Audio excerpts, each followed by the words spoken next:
welcome and keep enjoying your meal. My name's Simon Livingston.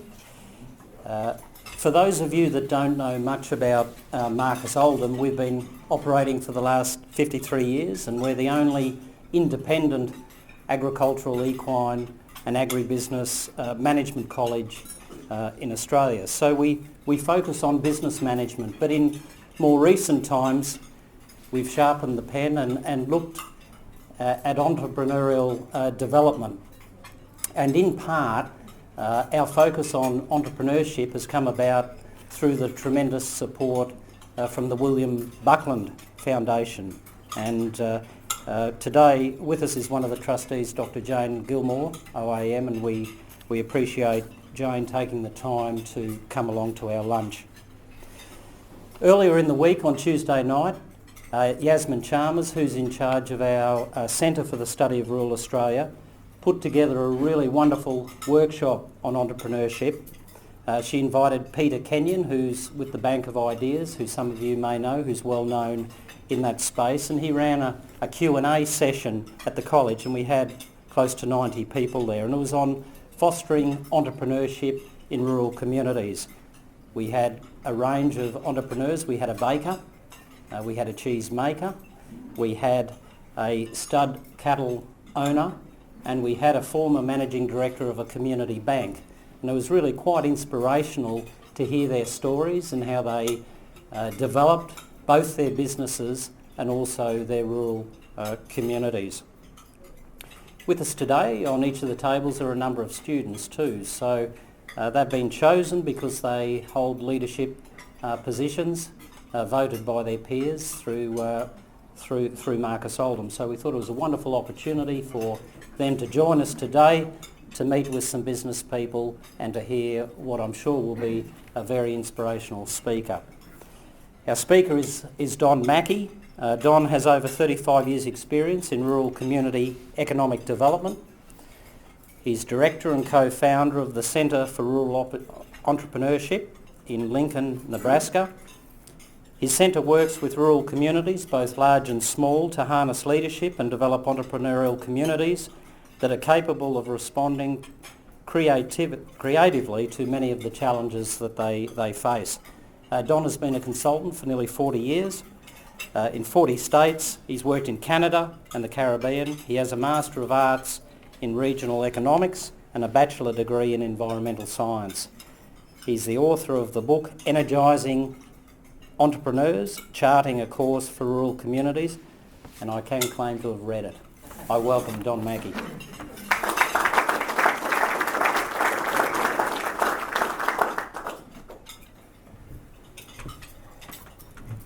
Well, good afternoon. It's my pleasure to be with you today, and I want to particularly thank the college for creating this opportunity for me to spend some time in Australia. Over the years, through Peter, we've had exchanges, but I was never able to take advantage of one of the return trips, and so this is my first time in your country, and the hospitality has been remarkable, so thank you. What I'd like to do today is get queued up here, kind of organize my thoughts around three topics. This idea of entrepreneurs and how they can create more resilient economies, which I think is particularly important today given the dramatic and sometimes volatile change that is occurring as the world evolves. The second is, and I hope you find it interesting, I'm going to share some stories from America. Again, that's where my work is. And I think it will maybe shed some insight on this idea that at least where we go, we find there is entrepreneurial talent. And where there's entrepreneurial talent, there's this opportunity to create stronger regions, stronger economies, stronger industries. And then finally, just share a few thoughts on some of the art and science of how you do this. As part of this trip, we've had the opportunity, we did a workshop on Tuesday in this area. We went up to Shepparton yesterday and did a workshop with leaders. We'll do several more before it's over, but a chance for me to sit down with local leaders and talk about what they're experiencing Yesterday we asked the question, do you believe that there's entrepreneurial talent in your community? And not only was the answer yes, but folks started sharing stories, remarkable stories of people doing interesting things, making a living, but in doing so, creating a stronger economy. So I'll share a few thoughts on that as well. So let me begin with this topic of entrepreneurs and resilience. As you indicated, I've been doing this a long time, and part of our quest is probably like some of your communities. Across America, rural communities have been struggling.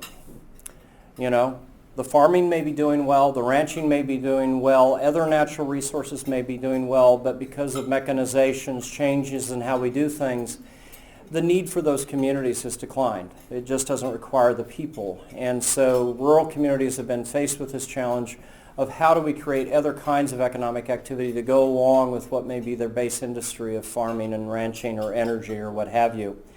And this idea of resilience, which I'll talk a little bit about, just a bit of a graphic that we use a lot when we're talking with communities. This idea that for most communities, one way or another, what they're interested in is some kind of sustained prosperity.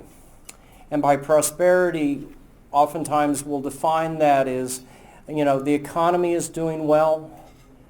More importantly, the people within that economy are doing well, because sometimes we can have economic growth, but that doesn't mean everybody in the economy is having economic opportunity and doing well. And that the communities that comprise that economy are doing well. There's strong education, good recreation, the kinds of amenities that contribute to a high quality of life. So if that's the end point, which at least in our development work it is however we define that, how do we build an economy that can not only create periods of prosperity, but sustain prosperity that span business cycles, but also span generations, which is a really hard thing to do consistently. That the road to that is a commitment to economic diversification. And of course, in rural America, like I suppose, based on my limited understanding of rural Australia, oftentimes we're dependent upon a narrow group of industries or sectors. We've done work in the Carolinas where at one time there were 3 million people employed in the furniture industry in rural North Carolina, South Carolina, Georgia, and Virginia, and today there's 100,000 people employed in that industry. Those communities were totally dependent upon the success of the furniture industry, and when that industry disappeared, those communities went into crisis. And so to the extent that we can invest in a way that we create alternatives in our economy so that if one economic sector is struggling because of drought or competition, there are other pieces of our economy that are doing better, communities do better. And when you have increased economic diversity, at least in our way of thinking, you create resilience. And in volatile, highly and rapidly changing times, resilience is huge. And that resilience means that an economy, that a community has the capacity to adjust. We were talking about California. California is going through a test right now. 5 years of severe drought. The snowpack in the Sierras again this year was less than 20% of normal. That has huge implications.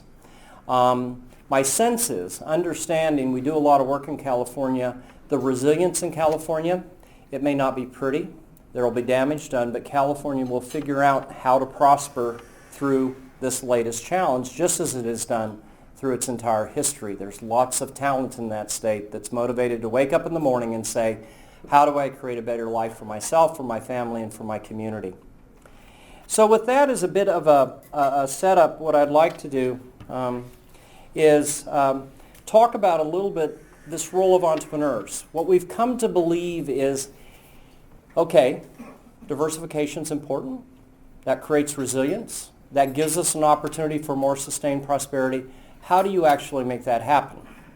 And one of the ways that that happens, particularly in rural landscapes, is by supporting entrepreneurial talent. So yesterday we talked about different kinds of entrepreneurs and how we might, in fact, build systems of support so that in that community there are more entrepreneurs and they're better at what they do. And the neat thing about entrepreneurs is they have this creative talent about them. Some of you in this room are probably entrepreneurial, whether you consider yourself that title or not. But as I've learned about entrepreneurs, spent time with entrepreneurs, they do three things very, very well. They study trends. They're looking down the road. They're looking for the curves in the road where things are going to change, and maybe that's going to create an opportunity for them or a threat that they're going to have to deal with. But they wake up in the morning thinking about the future and how do they reposition themselves. So if you think about a community that has lots of people doing that, they're repositioning the community for success given the uncertainties that are coming down the way. They focus on unmet needs and figure out how to deal with those. They focus on opportunities. And then not only do they have this kind of perceptive ability about them, they take that information and they go and find solutions. There's some wonderful work that's been written about the connection between entrepreneurs and innovation. Entrepreneurs are not innovators. What they do is they find innovation and figure out how to commercialize it. And that's a really neat thing to have working in an economy. They build teams. And ultimately, these are folks who are lifelong learners. They're constantly acquiring information, adjusting what they do, and they get very good at it. And when they're present in a community, it looks different, it behaves different, it's more successful. Now, one of the things we talked about is that there are four kinds of entrepreneurs at a minimum. We probably, when I use that word, you think about business, and clearly that's an important part. But what we've found is in communities where you have people behaving entrepreneurial, they're looking for opportunities, they're following the trends, they're thinking about what they need to do to ensure that they're successful, they're in that kind of creative space. We find that where you have civic entrepreneurs, people who work in the government arena, people who work in the nonprofit arena, and then people who work in the community arena along with business folks, that allows you to simultaneously deal with all the things. You've got folks focusing on how do we create better educational opportunities. We've got folks who are focusing on how do we create better health care, recreation, as well as jobs and business opportunities of the purview of business entrepreneurs. Not only when you have sufficient numbers of those people and they're sufficiently capable, but when they actually talk to each other, they sit down, and they plan together, that's where you begin to see, at least in our experience, dynamic communities, whether that's Los Angeles or my hometown of Mullen, Nebraska, with a population of 450 people in the heart of our ranching country. So a couple of things that are central to our development model is this idea that this is not just about business development. This is actually human resource development strategy. This is investing in a particular kind of human talent we call entrepreneurs. And in doing so, growing that talent creates the ability to create better communities that create the kind of amenities, the kind of quality of life that attracts more talent and retains people. People want to live there, they want to work there, they want to create their businesses there. And when you do that well, you create the environment that allows economy to thrive. The other principle within our development model is this idea that in the States for years we kind of thought about economic development as this multi-legged table. That you could do tourism, you could do business development, you could do attraction, you could do entrepreneurship, and these things were not related. Our opinion, but what we've come to believe is that communities that really create an environment that allows entrepreneurial behavior to thrive, that's the foundation of sustained and successful economic development. That if you have entrepreneurs who feel like they can take an idea and there's the resources and the support to take that idea to a commercial success, that creates a stronger environment for existing businesses because those kinds of ventures attract other talent, a rich workforce, it builds infrastructure, it builds stronger banking and lending and venture capital tools. These things evolve that are really important for existing business. And of course, in that kind of environment, that becomes very attractive. So we have rural communities that are relatively small, but they have a reputation for being entrepreneurial. And lo and behold, people from other rural communities move there. Why? Because the environment's supportive. There's resources and attitudes that allow folks who are playing in this creative space to be more successful. And that changes the direction of those communities in terms of their potential success. So let me share very, very quickly some stories. And this graphic here kind of highlights our journey. The last 10 years, our team has been working intensively across the United States and Canada, but particularly in certain places, and I'm going to highlight some of those because they illustrate this potential. Because what we find is in many cases, we go into regions, we go into communities, and they say, there's not a lot of entrepreneurs or entrepreneurial talent here. We don't have that opportunity. And what we discover is there's more there than they think. And there's this opportunity to say, what if we do something about supporting it? We can grow a stronger economy. So the first place I want to take you is one where we have had this very deep dive. Now, you know, chances are you've heard of Kansas. Some of you may have been to Kansas. You may have an image of Kansas. Whenever I do this presentation in Kansas, I always have to kind of apologize. But the fact is, in all honesty, no matter where you're at in the United States, if you say Kansas and entrepreneurship, people look at you. Kansas is not Silicon Valley. It's not Boulder, Colorado. It's not the Harvard Triangle. It's not a place that has perceptions of entrepreneurship. It's barbecue, it's tornadoes, it's the Wizard of Oz. But in fact, what's interesting about Kansas is it's become one of the most entrepreneurial rural landscapes in North America. And it has about a decade-long story that at least I'm going to touch on, in which people out of government, the private sector, the nonprofit sector said, rural Kansas is dying. Now, the wheat farms, the ranches, they're going to continue to exist, but there may not be a place for the families who are operating those farms to send their kids to school. And so something has to change. And that led to this kind of collaborative effort to say, can we begin to support folks who want to live in rural Kansas and want to create other kinds of economic activity? Now, some of these may be ag-related, and there's a lot of that. Some of them may be providing basic business services in communities. And in some cases, you have people who are living there because that's where they want to be, that's where they have family, and they're doing high-end investing in New York City, but living in western rural Kansas, because they can do that now with the technology. One of the other things that's interesting about Kansas is this idea that if you want to create an entrepreneurial environment, you really have to engage entrepreneurs in helping you do that. If it becomes too bureaucratic, too rural-laden, this doesn't work. And Kansas had the good sense to hire two entrepreneurs. They failed in baking. They made a ton of money in modular housing. And they approached this work with the idea that if we're going to help entrepreneurs, we're going to have to be entrepreneurial ourselves. And the story is also interesting in the time frame, because this is a story about fundamental transformation. It began with an act of the Kansas legislature in 2014 that created this. In 2005, Network Kansas was formed, and these two individuals, Steve Radley and Eric Peterson, were hired.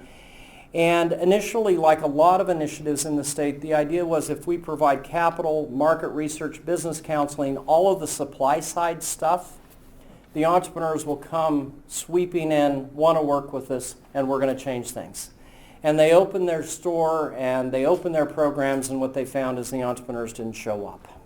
The entrepreneurs weren't sure who they were, weren't sure they could help, and that's what caused them to create what we call the ground game in 2007. They fundamentally retooled and said the only way this is going to work is if we can engage rural communities. Rural communities who in fact become our partners because they know who these people are. They know that couple out on the farmstead that's doing something remarkable, and with a little bit of help that could become a serious business in that particular part of Kansas. And then again in 2011 they totally overhauled it again, because what they found is they were losing too many communities. They would get involved and then drop out because it was taking too long. And they set this idea that from the time a community decides to do this kind of development to the end of the first year, 12 months, we need to have stories. We need to have businesses we've worked with, that are beginning to have impacts and are beginning to make a difference in our economy, and that was revolutionary in terms of their success. I won't go through all these metrics. It's kind of small, particularly for those of you in the back, but I just want to highlight them and talk about what's happened in this period from 2007, and this is through the first quarter of 2014, that they have done over 400 business deals. They deploy capital. They've invested about $61 million, but the total investment from the private sector now is about $1 billion into that economic activity. Now in rural Kansas, the fact that this has created 2,000 net new jobs, that's a deal changer. You know, it's been since before the Great Depression in 1930 that rural Kansas was actually adding population. And one of the things that's really interesting about this is there's now this growing group of what's called turnaround communities. So in Kansas, the acid test is this resulting in the fact that more people can live here? And you now have these communities that after decade of losing population are now beginning to add families and are beginning to grow again. Well, that was important to them and part of the metric. So let me take you to some other places just to illustrate this, because part of our premise is there's raw entrepreneurial talent everywhere if we are willing to take a look. So I'm going to take you to some very different places, some very different experiences, but it speaks to the same point. Sahuarita, Arizona is an interesting community. It was a roadhouse on the stage trail between Tucson and Nogales, Mexico. And then copper was discovered, and there's a big copper mine. They discovered they could grow almonds, and so there's almond orchards.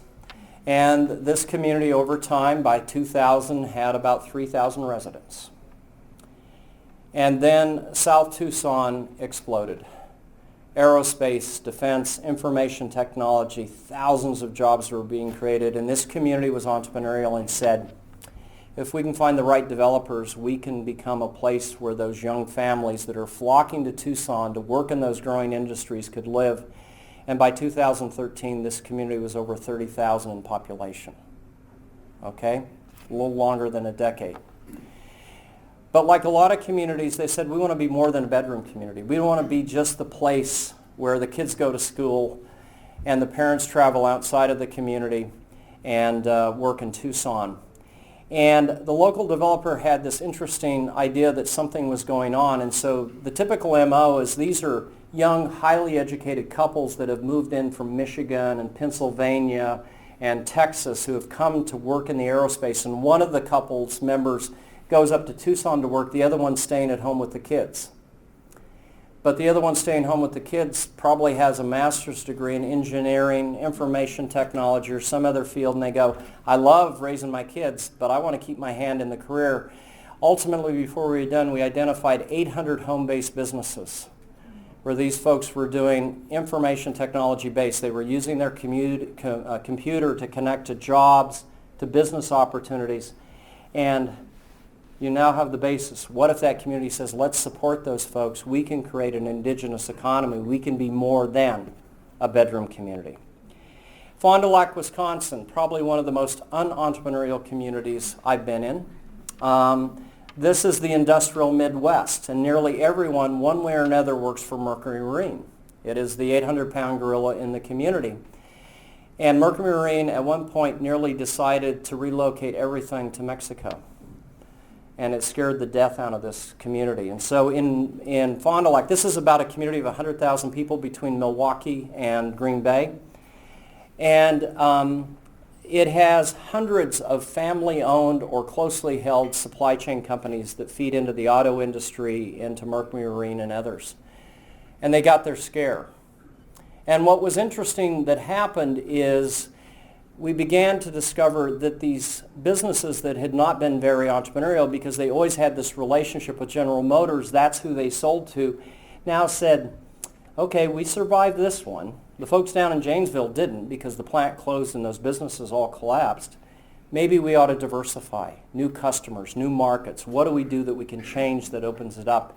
And so there were folks within that community, within those businesses, younger members of those families who said, we've got to change, we've got to become entrepreneurial again. Fortunately, the community was there and says, we can help. We can help figure out how you can do that to build a more diversified economy. Or we can take you to Missoula, Montana. Anybody ever been to Missoula, Montana and southwestern Montana? Yeah, drop dead beautiful. Yep, yeah, it sits in this valley. It was timber country. The last mills closed in about 2005, so the timber industry was gone, but for 40 years people moved from both coasts because they wanted to live in this drop-dead place.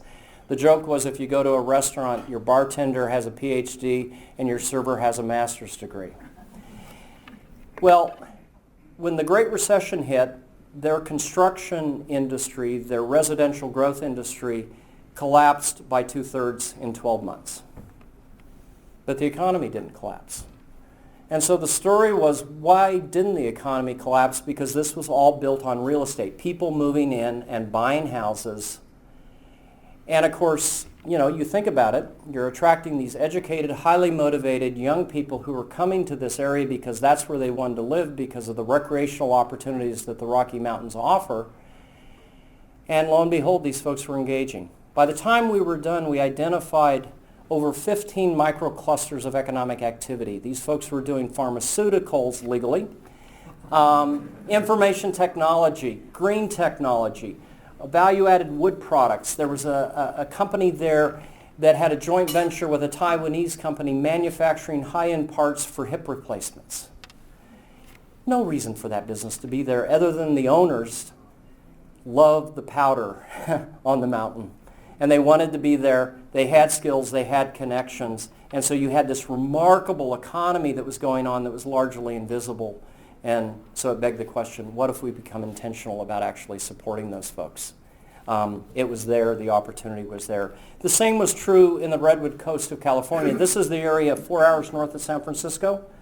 When we first started working with this area 20 years ago, the single largest industry, the dominant industry, was illegal marijuana production. The timber industry had collapsed, the fishing industry had collapsed, the dairy industry had collapsed. All the traditional industries that had made this economy were gone. But like Missoula, this is a really beautiful place. And so people were moving there because that's where they wanted to live. And of course, that's one of the stories in the States is people are highly mobile and they go to where they want to live and then they figure out how to make a living when they get there. And so what the Redwood Coast Coalition, this was a consortium of public and private interests, came together and said, let's support these entrepreneurs that have moved here because they want to be here. And they were doing high-end recreational clothing. They were doing sports equipment. It's become an epicenter of cut flower production, of organic foods. When we first started working with it, these counties, this region was in the bottom tier of economically performing, socially performing counties in California. Today it's in the top tier. It was there, the activity was there, but it took a while for these folks to come around to the idea that let's become intentional about helping them and we can actually grow a more diversified and successful economy.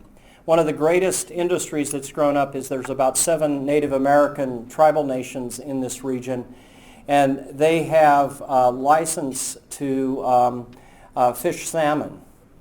And so they've developed very high-end salmon products that are exported all over the world out of this. These were the kinds of things that were kind of in this cottage, low-level activity, but with support could become large or commercial enterprises that employ other people, create tax base, generate private investment that actually leads to economic development.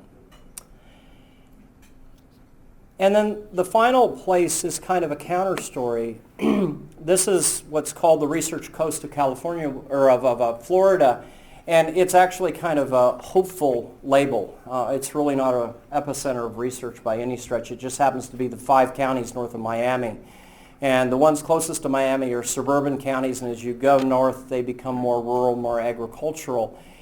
And it's one of the classic examples that we talked about the last couple of days, and that is this was a region that said, okay, we're going to support entrepreneurs. We're going to create a stronger economy by doing that. And they created venture capital. They created a whole set of resources for entrepreneurs, but they failed to create a way to connect to those entrepreneurs. And within 3 years, all of that investment collapsed. The program ended and nothing happened.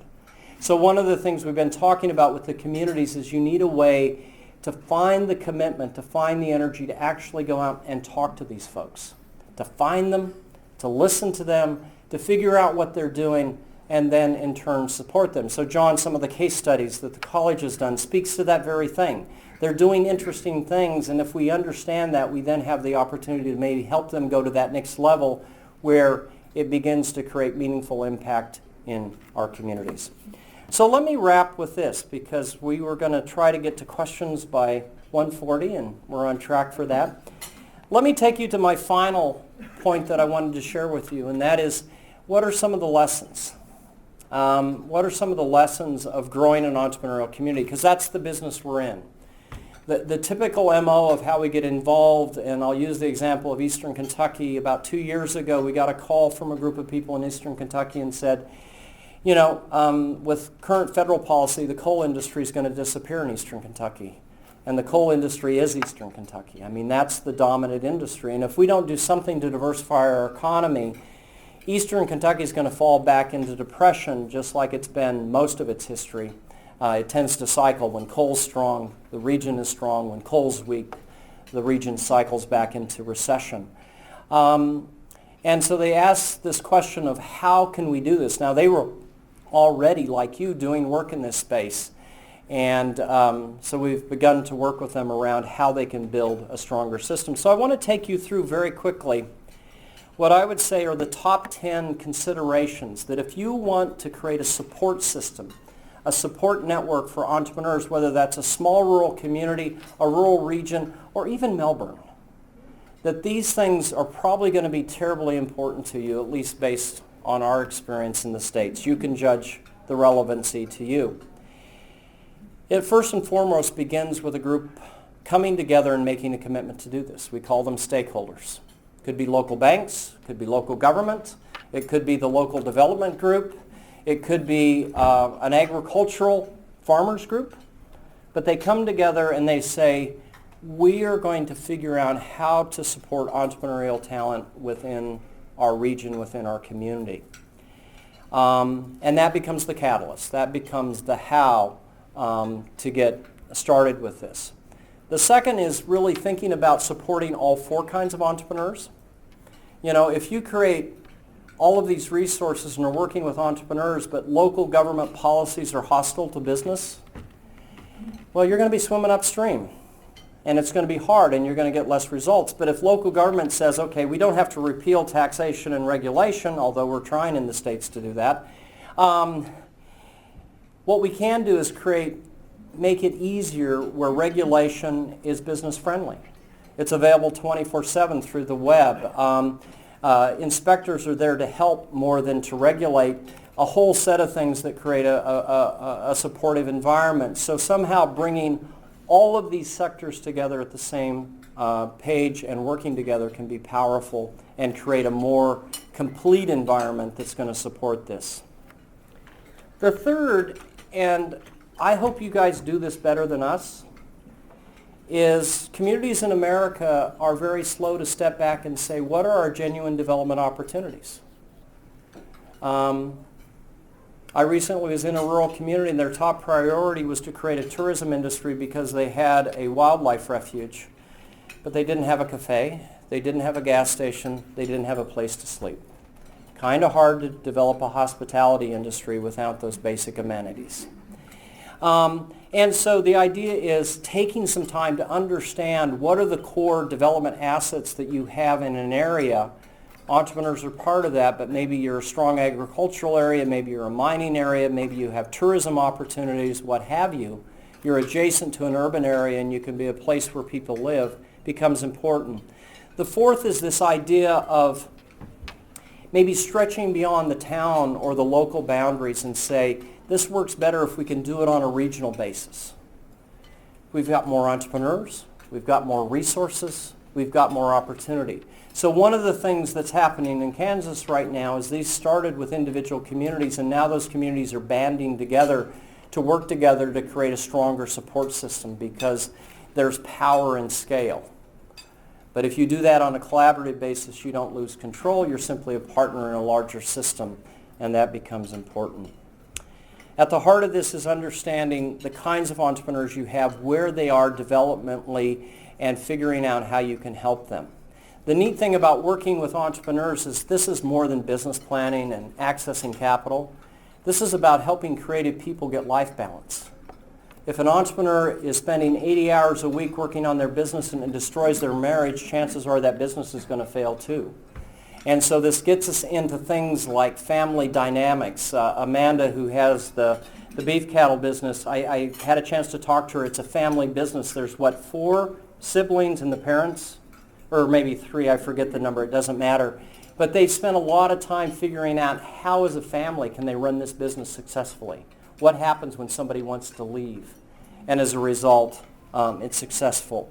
The 6th item is really around this idea that in every community, you don't have necessarily high growth entrepreneurs, particularly in rural areas. I mean, they're not there.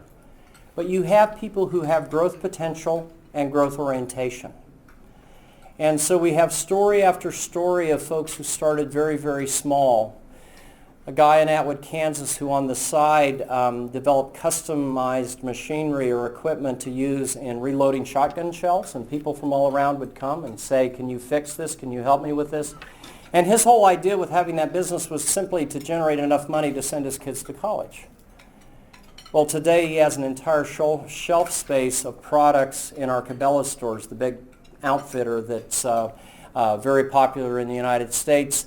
And in this little town of 2,000 people, he has a corporate headquarters with 100 employees. For a town like that, that's transformative. An idea that was a cottage industry that grew up and became a serious commercial concern that's now creating jobs for other people. A couple of the other things that become important is folks tend to focus on the supply side of this. If we only had enough capital, if we only had market research, if we only had more business counselors, and those things are all important.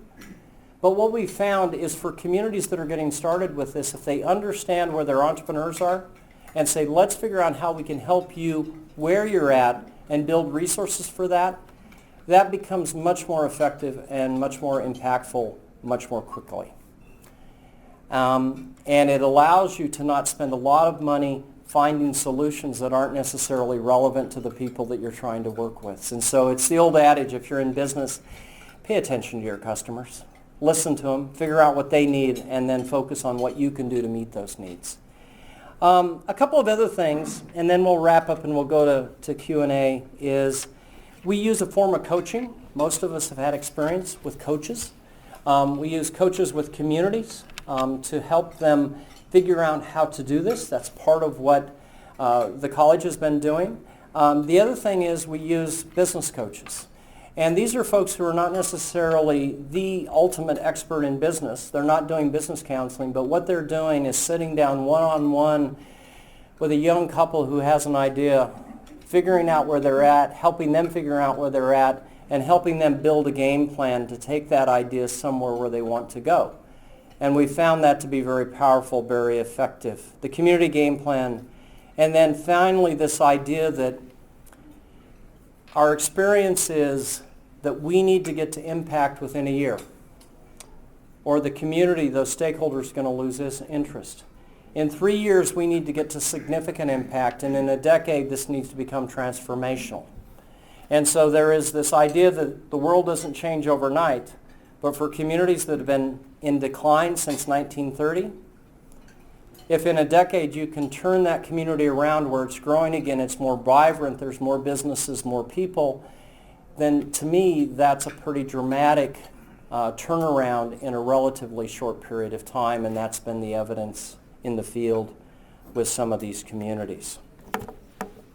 So let me leave you with a couple of things.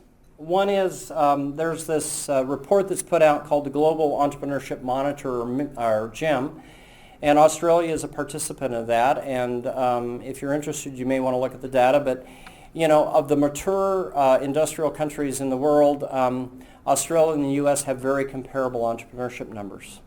The entrepreneurs are here. They have capabilities. You see it every day. The potential is there for this to be a very serious economic development strategy. And finally, at the end of the day, what we're doing is we're creating, if you will, an ecosystem, an environment where this kind of behavior is encouraged and it's supported and it's celebrated.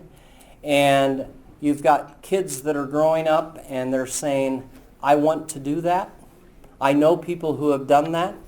I can figure out how to do that too because there's folks that'll help me. And in that respect, when you reach that point, these communities truly do begin to look different than other communities in terms of their prosperity and their ability to navigate all the things that are going to be thrown at it as part of globalization, climate change, all the big trend lines. So with that, I'm going to stop and say thank you for your time. I hope these thoughts have maybe been of some value to you. And Simon, are we going to do some questions? So I think we've got time for that. Yes, there's a couple of Yes. mics here. You don't need to walk around with them, Don. You can stay here. Yeah, okay. What we'll do now is take the next 10 minutes, some questions. We'll walk around with the mics, and if you could introduce yourself and ask your question would be much appreciated. So first question. Anything's fair game. I may not have an answer or perspective, but it's fair game to start with. And you'll need to turn it on, John, the microphone. I'm first cab off the rank, Ian Blair. I've got a couple of questions. One, you've mentioned technology many times. What use of technology for, say, coaching, training and teaching, as well as crowdfunding plays? And then the other thing is we are between a rock and a hard place with China and India, with an annual income of $300 per year, which is a very low barrier that we've got to compete against. And any thoughts that you have on that? Yeah. Well, to your first question, I think technology is a deal changer for rural communities, and we see evidence of that. If you have a community that has high-speed internet and high-quality cellular service, people can live almost anywhere and still be engaged in economic activity almost anywhere, and we're seeing evidence of that. My favorite quick story is there was this guy in western North Carolina, and he ran a car auto salvage business, a junkyard. And, not a glamorous business by any stretch, but he was kind of known in the area that he loved European sports cars, and if you were looking for a part, chances are he would have it. And so he kind of had this regional reputation. Again, interesting story, but not dramatic. His daughter went away to the University of North Carolina, got a degree in information technology, wanted to come home and said, I don't want to run the junkyard, but Dad, what if we use the internet with your idea with sports car parts? Well, today that business employs over 100 people. They sell and buy parts using the internet all over the world, and it transformed that business, and it reflects this kind of energy. That wouldn't have been possible before, but in this case, not only did he get his daughters back, but he got this great business that she helped him create. So technology is huge. And one of the things is in rural areas, particularly in parts of our country where we have vast distance, like West Texas where we work, we're getting communities used to using video conferencing, Skyping, conference calling, so that our coach doesn't necessarily have to travel to that town. I mean, the cost of that becomes prohibitive, but once they get to know these folks, a lot of this business can be done electronically, and that has been a tremendous economic advantage. Now, your second question was around competition with China and India, right? The story I talked about, in North Carolina with the furniture industry, the one business that ultimately survived and is regenerating the furniture industry, his mission was to figure out how to compete with China in manufacturing furniture. And the book, if you're interested, is called The Factory Man. It's just totally fascinating about his journey and how he did that. I think one of the things about having entrepreneurs is they're very good at finding competitive niches. And so if you're trying to compete head-on, it's like a local store trying to sell blue jeans when Walmart's in town, you're going to lose. But if you realize that Walmart only sells certain sizes of blue jeans, and if you sell smaller sizes and bigger sizes, longer sizes than they sell, you can create a niche. And so what the entrepreneur does is find those niches. And so to the extent that you have that at play here, the world's still going to change. You're not going to change that price point. But what you're now going to have are people figuring out how to find opportunities around that new reality. And in our opinion, that's what entrepreneurs do every day. And so having them helps you do that as a community. Yeah. Hugh Robertson is my name. Yes. Going to your American examples, Mm-hmm. you know, the one you raised about the bloke recharging cartridges. Yeah. You sort of look at Australia and think we are so over-regulated. The concept that you'd have to get a license from 30 different places to be allowed to do that here. So if you use the US example and you say that we are the most over-regulated nation on earth, how did those, what was the driver within those areas? Was it driven by local government, or was it people who effectively pushed it through regardless? I think there's two things, and this has always been interesting to me. Some of the highest tax, highest cost, highest regulation places in America are some of the most entrepreneurial. And part of it is, if you think about San Francisco, this is a very difficult place to do business for a whole lot of reasons. Nevertheless, there are advantages to be there, and people figure out how to deal with that reality, and that's part of what entrepreneurs do. And so there's this amazing collection of entrepreneurial talent in the Bay Area, despite all those factors, and they're succeeding. The other thing that I think is intriguing is, you know, that we've always had kind of this joke in the States that both California and New York, our two largest states, at least until Florida overtook New York, were kind of basket cases. New York had a horrible business climate. It was extremely expensive, arcane regulations. And what's been intriguing to me, because we do work in upstate New York, is Governor Cuomo came in and said, we're not going to change all of that, but we can create mechanisms to make it easier to go into and grow businesses. And so he's done a number of things. He hasn't changed the regulation, but what he's done is he's changed the way they implement regulation so it's more transparent, less corrupt, easier to navigate, and consequently he's improved the business climate. And so there's been significant improvement in the upstate economy, which has really been in decline for a very, very long time, and the state's lived off of the success of New York City. So I'm really intrigued in looking at places where you have all of those barriers. Minnesota's another good example, very high tax, high regulated state. Yet it has probably one of the most dynamic international business communities in the States. And plus, you know, in January it's 25 degrees below zero and dark most of the time. So I mean, there's a lot of disadvantages, but they figured out how to do that in a way that it in fact still allows business to drive. So I think, not that I have an answer for you, but when we run into that environment, we encourage communities to go look at places that have had those similar challenges and how have there been adaptations that allow business to thrive even if you can't change some of the bigger policies, but you can begin to change them. The willingness of local government to be business friendly in terms of how they implement regulation. In Iowa, for example, a big food processing state, the food inspectors are there, but their first job is to create awareness on the part of that cafe, that factory, that here are the regulations, here's how you comply. Their second job is to be a technical resource. They want these folks calling that regulator to say, I'm making these changes, how does that get affected by the regulation? And only when they sense that there's belligerence do those regulators use enforcement tools. Same system, same rules, but implemented in a fundamentally different way that now you've got folks in Iowa who see those inspectors as their friends. So they call them, and you have less compliance issues.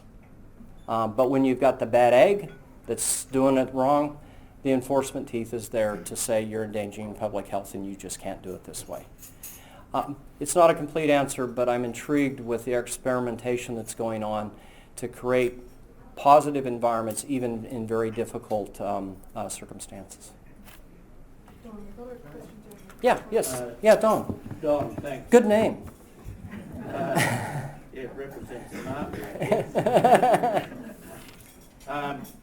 We've got a major problem, I believe, here compared to US. We've got the tall poppy syndrome. Mm-hmm. And we've also got a massive issue in the rural and regional areas with anxiety and depression, which we happen to work with a family in Kansas. And what they've done is setting up US premium beef and Gardeners Angus Ranch and just, Oh, really? You know those folks?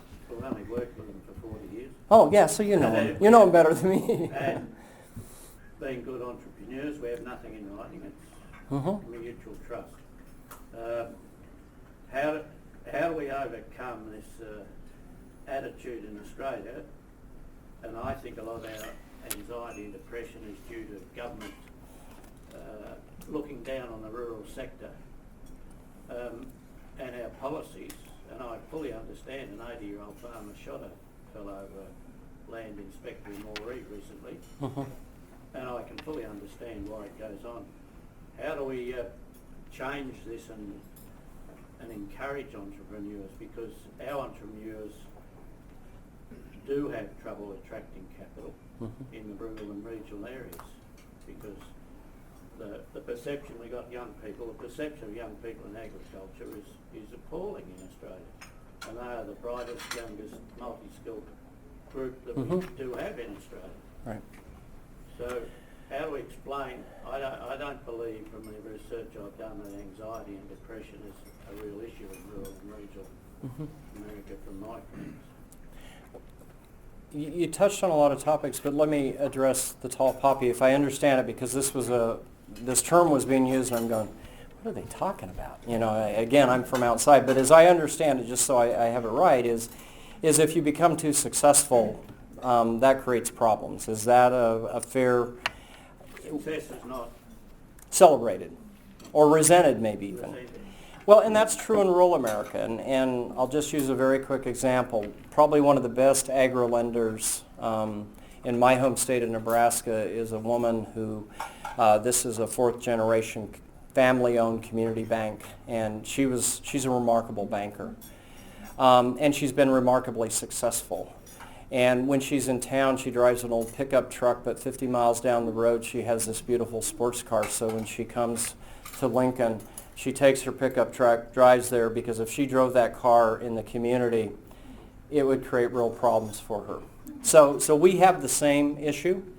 One of the things we do, though, is in our conversations with community leaders and community residents, we try to create some honesty around the reality.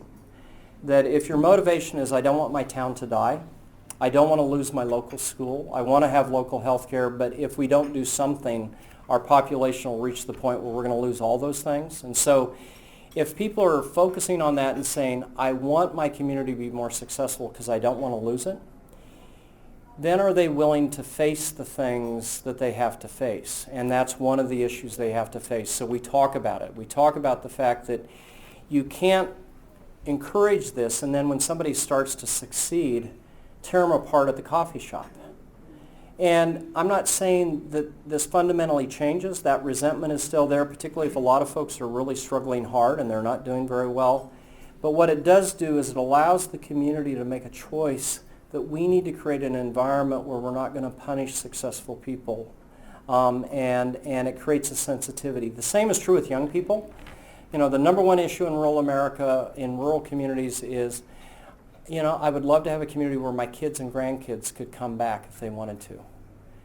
Well, you can't have it both ways. You can't hope for that and then create an environment that says, okay, my kids have come back, they have a little bit different belief, they have some values that have changed, they behave in different ways, and now we're going to punish them because they've become different than us.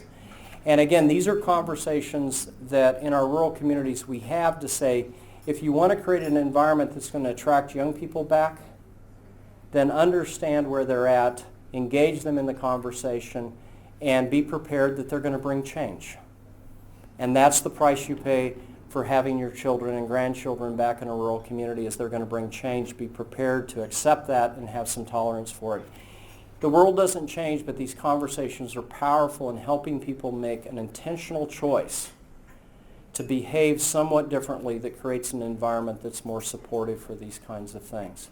And I've seen firsthand evidence where these communities become far less hostile and far more supportive, and that allows these things to begin to happen. But if you don't have the conversation, if you don't confront it, then those forces are going to be at play. And I've known many entrepreneurs who were successful, and at some point they go, I am sick and tired of people critiquing what I do in the coffee shop, and I'm going to move to the next biggest town.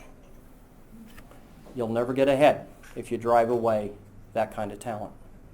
So it's not an answer, but it's an approach that we've had some success with. Yeah. Don, James Freeman of Yeah.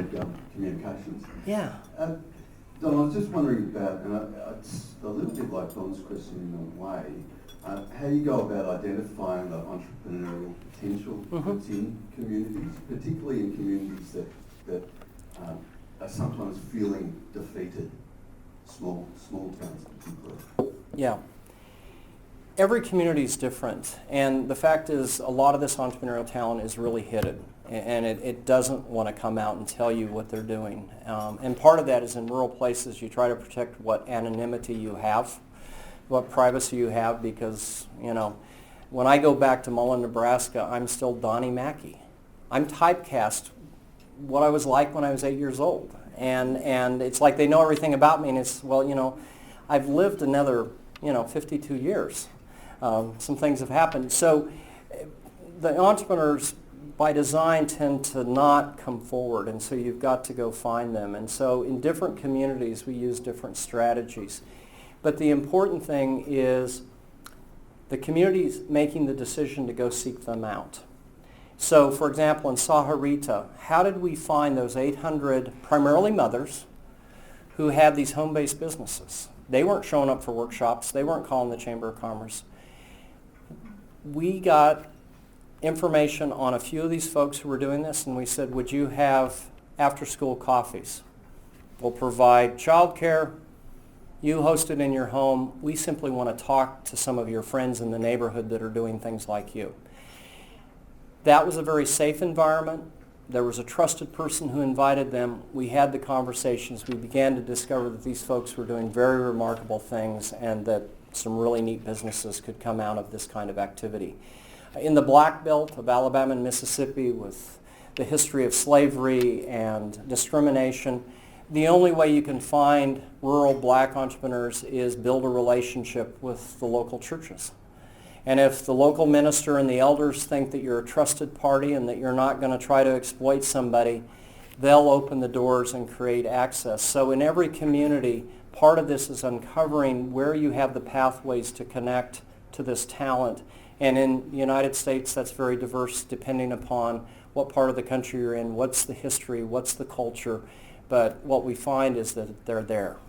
They're there, they're doing this. It may be pretty raw, but the opportunity for growing a better economy is present. Thank you, Don. Look, I'm going to call the questions now. Okay. Well, thank you. People are welcome to catch up with Don.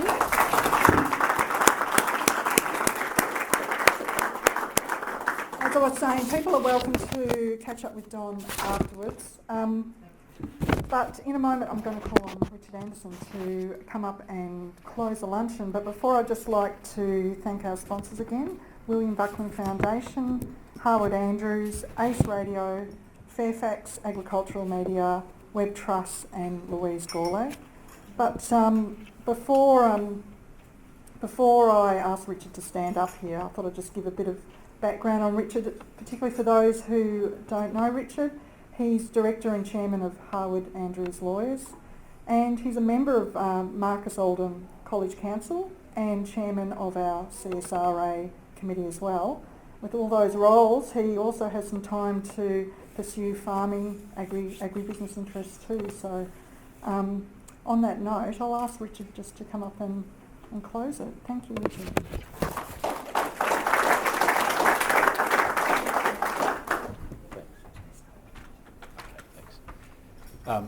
Ladies and gentlemen, guests, perhaps most importantly students that are here today, I think you'll agree with me that Don's message today was really one of hope. We actually hear a lot of doom and gloom about the future of our rural communities. I'm sure that everybody that's here today, no matter how old they are or how young they are, would agree with me that it's vitally important for the future of Australia that we have a strong and vibrant rural communities. Now Don, in his very calm and understated way, has really teased apart, I think, the elements that go into creating communities like that. And I think when you listen to what Don says, you realise that really there aren't many communities that can't come up with some or all of the elements that Don has identified as being important to developing successful entrepreneurs and through that successful rural communities. And those of you who are lucky enough to be at the presentation that Don participated in on Tuesday evening at Marcus, Oldham's Geelong campus, would have seen the diversity in approach that different people have taken to create very successful businesses outside mainstream metropolitan businesses that perhaps we're more common with. So Don, thank you very much for your insights today. As I said, it is a message of hope, and it provides a roadmap for all of us, and we're all the better for your attendance here today. So thank you very much, Don.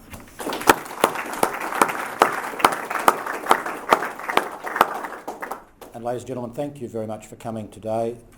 This is the first in what will hopefully be 2 lunches of this type that we're putting on this year. As you realise, this has now been I think a very successful series of lunches that we've been honoured to have guests from overseas providing us with very unique and unusual insights into things of importance to those of us who believe in the importance of rural Australia. I look forward to seeing you in the next one.